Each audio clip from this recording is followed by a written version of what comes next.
Hello students. Non trading concern के अपने practical questions पूरे कंप्लीट हो चुके हैं।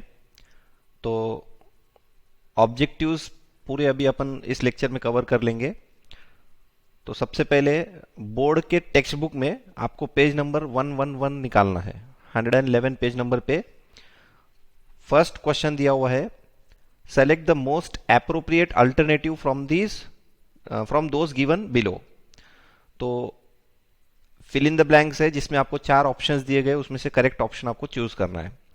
Not for profit concern renders dash services to the public at large.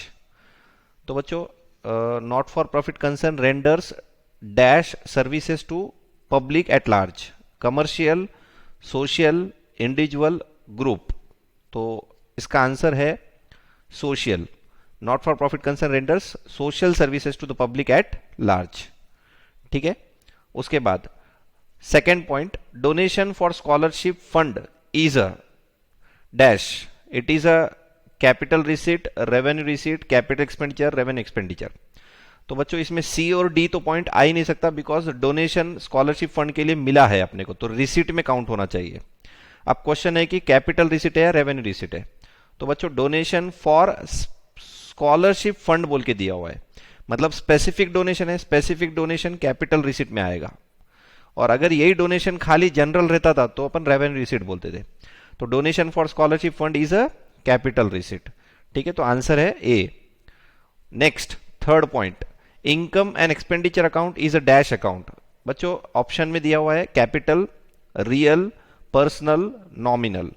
तो बच्चों कोई भी अकाउंट जो आपको प्रॉफिट या लॉस, इनकम या गेन या तो फिर सरप्लस या डेफिसिट बताता है, तो वो सभी अकाउंट्स क्या रहेंगे तुम्हारे, नॉमिनल अकाउंट्स।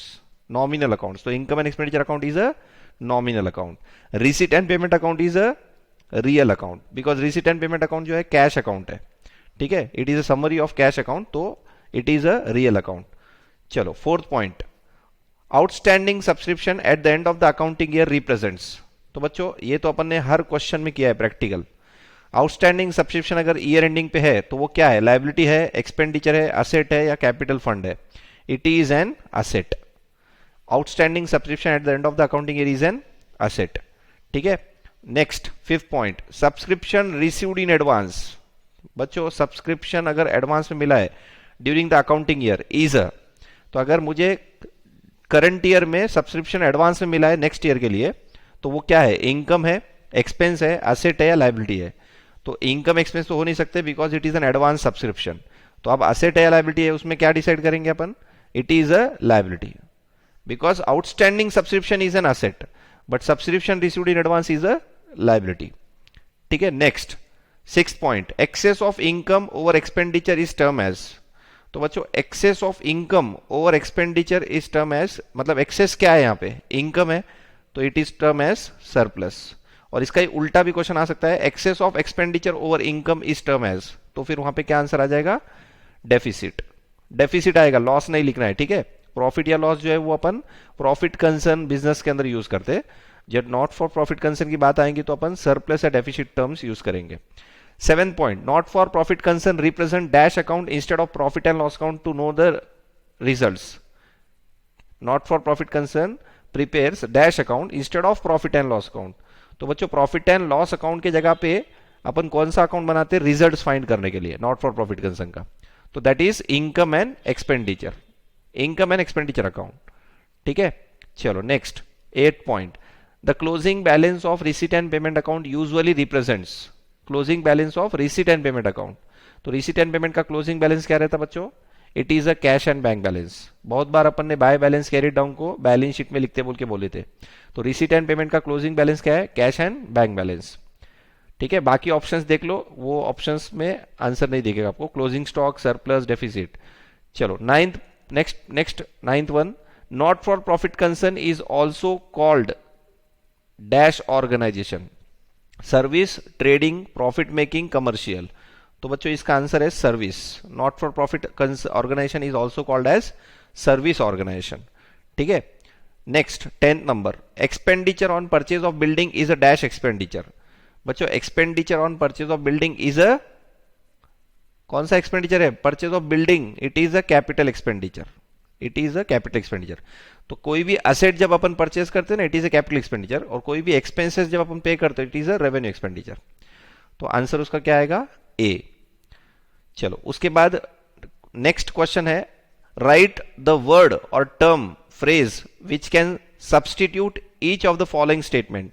तो मतलब आपको ये स्टेटमेंट की जगह एक वर्ड लिखना है जो आपको इस सेंटेंस की जगह सब्सटीट्यूट काउंट होगा। वो the form of organisation providing services to the society only, the form of organisation providing services to the society only, not for profit organisation. Answer क्या है इसका? Not for profit organisation, not for profit organisation, not for profit organisation.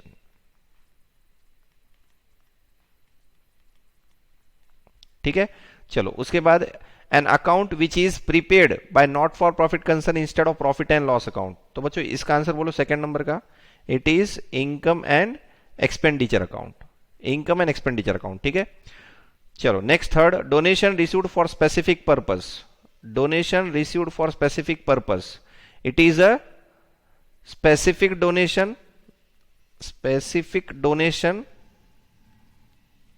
और capital receipt.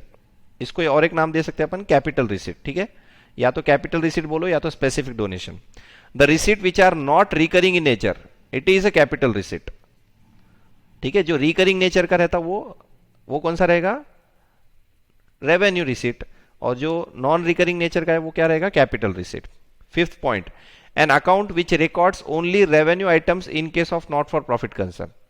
कौन सा account है जो खाली revenue items को रिकॉर्ड करता है? It is an income and expenditure account, income and expenditure account. ठीक है, account which records only cash transaction in case of not for profit concern, receipt and payment account. क्या दिया यहां पे? Account which record only cash transaction in case of not for profit concern. Seventh point, the income which is earn during the year but not received during the year. जो income earn तो कर लिए लेकिन current year में अपने को receive नहीं हुआ, उसको अपन क्या बोलेंगे? Outstanding income, outstanding income, outstanding income. और भी नाम है इसका, इनकम रिसीवेबल भी लिख सकते हैं, इनकम रिसीवेबल। ठीक है, उसके बाद the credit balance of income and expenditure account, credit balance of income and expenditure account is a surplus, it is a surplus, credit balance of income and expenditure account is a surplus। उसके बाद the excess of total assets over total liability of the not for profit concern। तो बच्चों excess of total assets over total liability for not for profit concern, it is a क्या बोलेंगे अपन? बोलो मुझे, capital fund, it is a capital fund. अगर asset ज्यादा है liability कम है, इसका मतलब जो डिफरेंस है excess of asset over liability is known as capital fund. All such receipts which are not recurring in nature and not forming part of regular flow of income, all such receipts which are not recurring in nature and not forming part of regular flow of income, it is a capital receipt। क्या लिखोगे? Capital receipt. ठीक है, तो ये थे one word और term और phrase. तो ऑलरेडी 10 पॉइंट्स थे, अपने 10 पॉइंट्स कवर कर लिए। चलो नेक्स्ट है, state whether the following statements are true और फॉल्स विथ रीजन। तो आपको विथ रीजन इसका आंसर देना है। तो बच्चों ट्रू और फॉल्स विथ रीजन आपको एक्सप्लेन करना है। Not for profit concern do not have profit motive, the answer is true. ठीक है, नॉट फॉर प्रॉफिट कंसर्न का प्रॉफिट मोटिव नहीं होता है, because they start with the object of not for profit. मतलब उनका ऑब्जेक्ट जो है सर्विस ओरिएंटेड होता है, पब्लिक इन जनरल को सर्विस देना ये इंटेंशन होता है। तो it is not for profit concern true. Charitable institution prepare profit and loss account at the end of the financial year. क्या आएगा इसका आंसर बच्चों? False. Profit and loss account नहीं बनाएंगे, क्या बनाएंगे? Income and expenditure account. There is no difference between receipt and payment account and income and expenditure account. तो बच्चों इसका आंसर भी फॉल्स लिखना है आपको, because receipt and payment account is a cash summary of cash account, and income and expenditure account is a income and expenditure is a profit surplus account which shows the surplus or deficit in the not for profit concern organization। तो income and expenditure का purpose अलग है, receipt and payment का purpose अलग है। तो answer इसका क्या है, नो डिफरेंस बता रहा है यहाँ पे, मतलब receipt and payment income expenditure में कोई डिफरेंस नहीं है, तो आंसर फॉल्स लिखना है इसका। ठीक है, next fourth point, income and expenditure account represents either surplus और deficit, true. income and expenditure account represents either surplus or deficit. If the income side is more than the expenditure side, it is an surplus, and if the expenditure side is more than the income, it is a deficit. ठीक है, तो receipt and payment account do not have any opening balance. receipt and payment account do not have any opening balance, false. ठीक है, तो बच्चों इसका answer क्या लिखेंगे कि receipt and payment account will start with the opening balance of cash and bank balance. Next, not for profit concern do not prepare balance sheet, ये भी आंसर फॉल्स है, because not for profit concern prepare balance sheet as usual, मतलब जैसे बाकी लोग बनाते वैसे ही नॉट फॉर प्रॉफिट कंसर्न का भी बैलेंस शीट बनेगा। तो फाइनल अकाउंट में not for profit concern balance sheet भी बनाता है।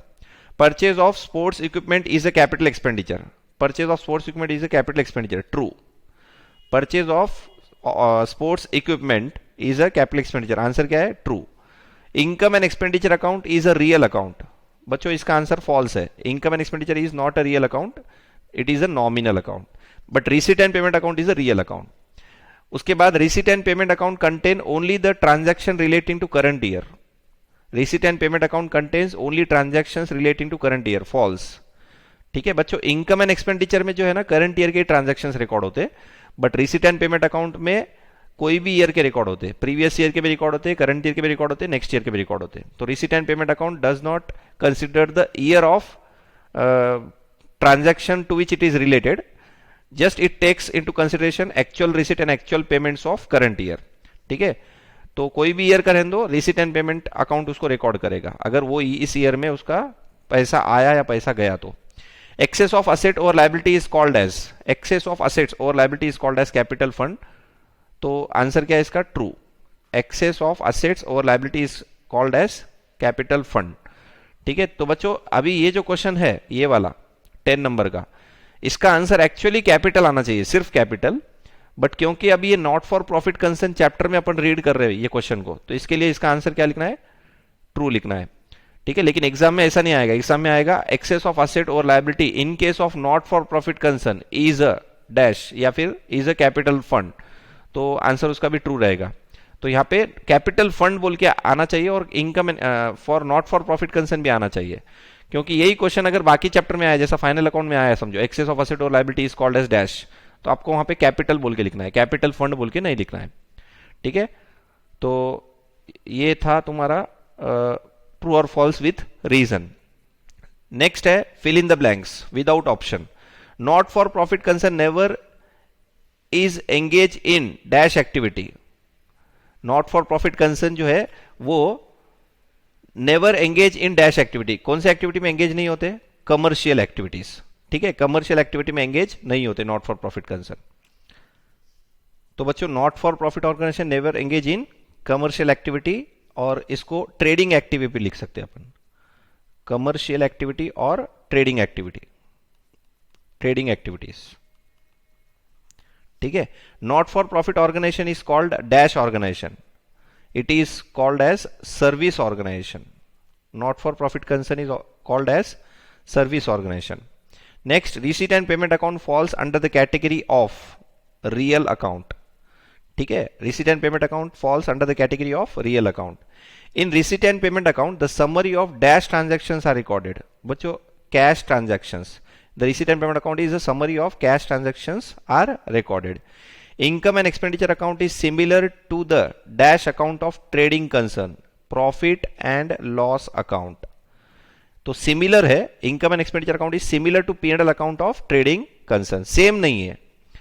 Credit side of receipt and payment account shows cash, credit side of receipt and payment account shows cash, क्या बोलेंगे, credit side of receipt and payment account shows cash account closing balance. ठीक है, credit side of receipt and payment account shows cash closing balance, cash closing balance as well as payments, as well as payments. तो इसका answer पीछे तो payments दिया हुआ है, तो ये सेंटेंस के अंदर अपने को क्या है, अभी फिलहाल में तो उन्होंने जो दिया वही अपने को रिमेंबर रखना है। Credit side of receipt and payment account shows cash closing balance, वो भी करेक्ट है। और पेमेंट्स जो है क्रेडिट साइड जो है पेमेंट शो करता है वो भी करेक्ट है, तो पेमेंट्स उसका आंसर है। Income and expenditure account is a dash account, income and expenditure account is a nominal, income and expenditure account is a nominal account in nature. उसके बाद Mumbai University prepares dash account instead of P and L account, Mumbai University prepares income and expenditure account instead of profit and loss account. Next है subscription received from member is considered as, it is a revenue receipt, it is a revenue receipt, and the transactions recorded in income and expenditure account are relating only to the current year, only to the current year related। तो ये थे fill in the blanks। चलो next question है answer in one sentence. तो बच्चों ये जो answer in one sentence है उसके लिए तो आपको ऊपर बोर्ड की टेक्स्ट बुक में ही क्या है, ऊपर जो है थेरी जो है उसको आपको रीड करना पड़ेगा, उसके बेसिस पे आपको ये आंसर्स देने हैं।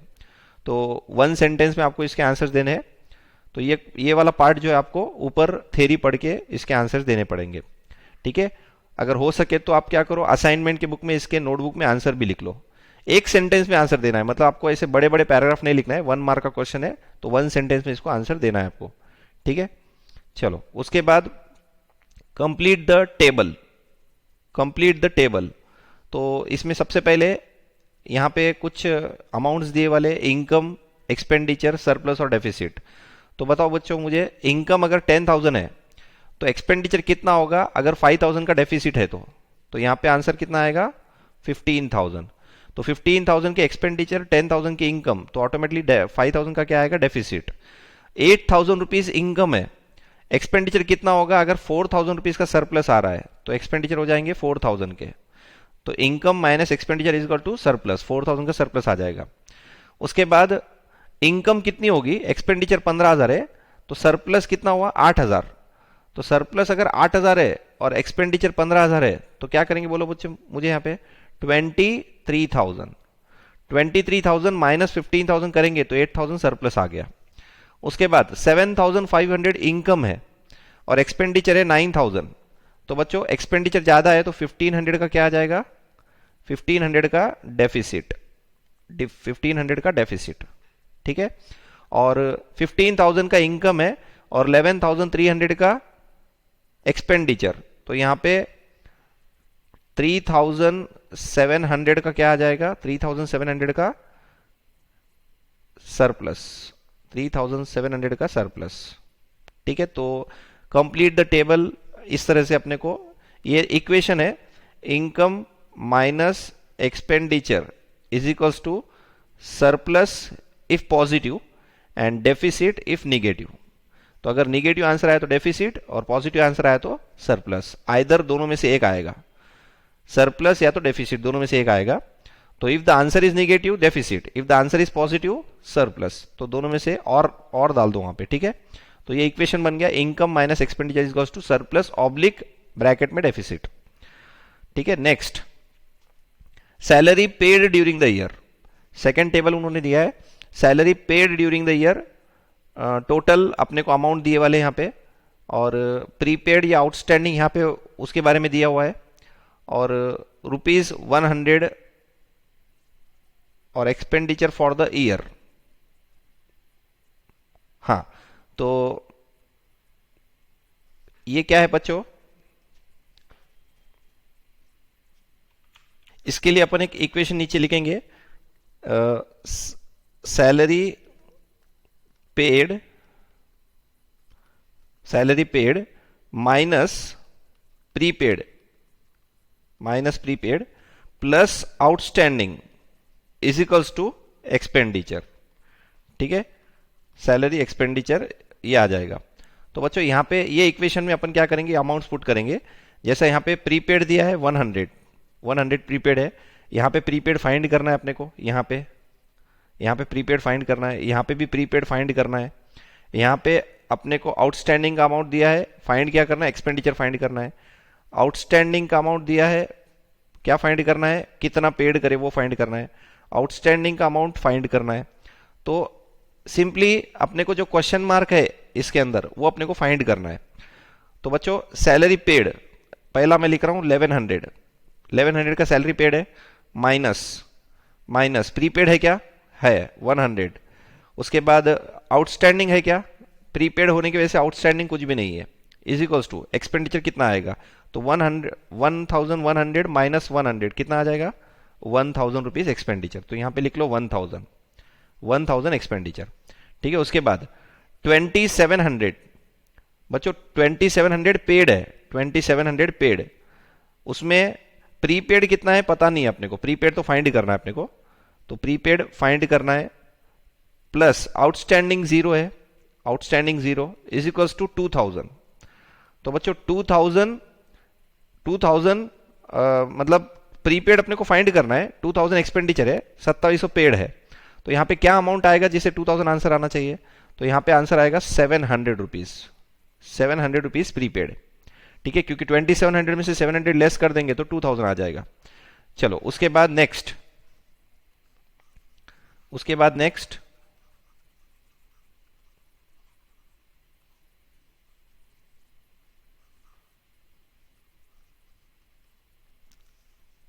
हाँ नेक्स्ट है 8250, 8250 ये पेड है।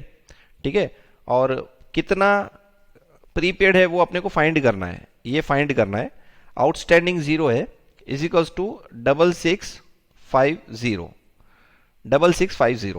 तो बच्चों यहाँ पे 8250 में से कुछ अमाउंट मुझे लेस करना है जिससे 6650 आ जाए, तो ये दोनों का डिफरेंस कितना होता है देख लो, 8250 और 6650, तो 0061, 1600 रुपीज, आंसर कितना आ जाएगा 1600, 1600 यहां पे थर्ड का आंसर है।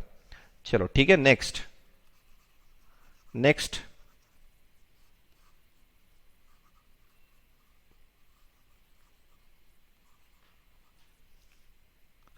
फोर्थ वन 1200 पेड, ठीक है, लेस प्रीपेड जीरो है, आउटस्टैंडिंग 200 है, तो एक्सपेंडिचर कितना आएगा 1200 प्लस 200 1400।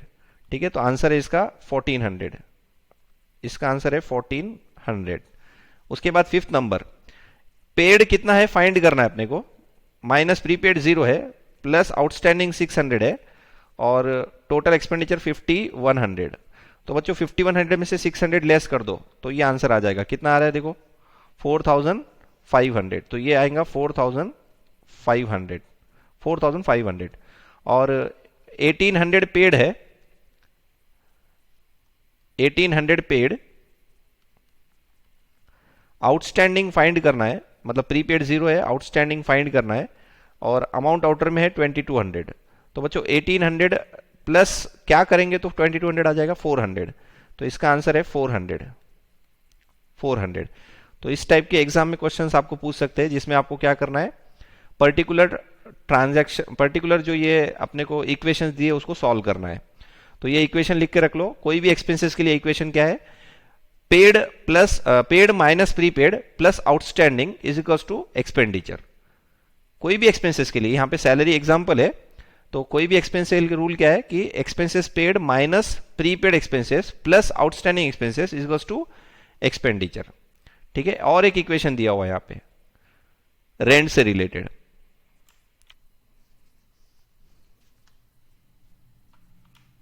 हाँ तो बच्चों ये जो नेक्स्ट टेबल दिया हुआ है rent received during the year, तो इसमें भी एक इक्वेशन आपको फॉलो करना है।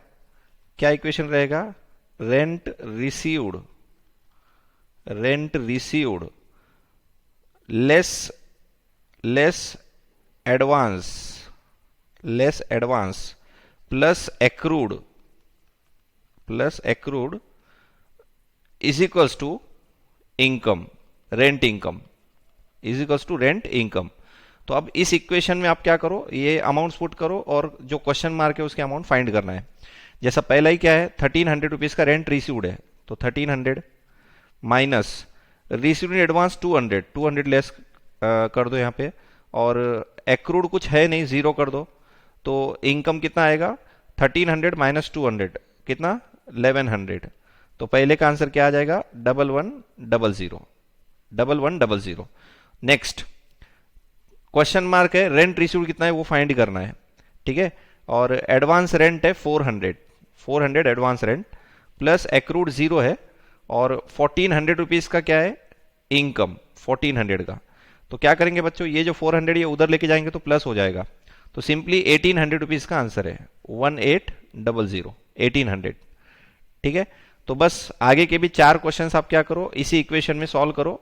आपको एडवांस अगर दिया हुआ है तो एक्रूड को 0 पकड़ो, अगर एक्रूड दिया हुआ है तो एडवांस को 0 पकड़ो। और टोटल यहाँ पे कितने वेरिएबल है, 4 वेरिएबल है, एक रेंट रिसीव्ड, एक एडवांस, एक एक्रूड और एक इनकम। और ये 4 में से एक तो 0 रहेगा, या तो एडवांस या तो एक्रूड, और बाकी के तीनों में से आपको क्या करना है, 2 अमाउंट दिए वाले एक फाइंड करना है। तो ये इक्वेशन में आप क्या करो, रख के पूरे अमाउंट यहाँ पे के कैलकुलेट कर लो, ठीक है। चलो उसके बाद next, calculate the following, 10% per annum depreciation on furniture 50,000 for 3 months. तो ये तो बहुत सिंपल है बच्चों, 50,000 पे क्या करना है, 50,000 के ऊपर 10% कैलकुलेट करना है 3 महीने का। 10% कितने महीने का कैलकुलेट करेंगे, 3 मंथ्स का, तो इंटू 3/12। तो कितना हो रहा है देखो बच्चों यहाँ पे, 5,000 इंटू 3/12, 5,000 इंटू 3/12, तो दैट इज 1250। तो इसका आंसर है 1250, फर्स्ट का आंसर 1250, ठीक है। चलो next, 12% per annum interest on bank loan 80,000 for 1 year. तो 80,000 का डायरेक्टली 12% कैलकुलेट करना है, तो कितना हो जाएगा वो, 9,600, ठीक है। इसका answer 9,600। Next, opening stock of stationery 5,000, purchase of stationery 7,000, outstanding stationery bill 12,000, closing stock 1,000, what is the amount of stationery consume. तो इसका एक इक्वेशन है बच्चों, simple, opening stock of stationery, opening stock, add purchase,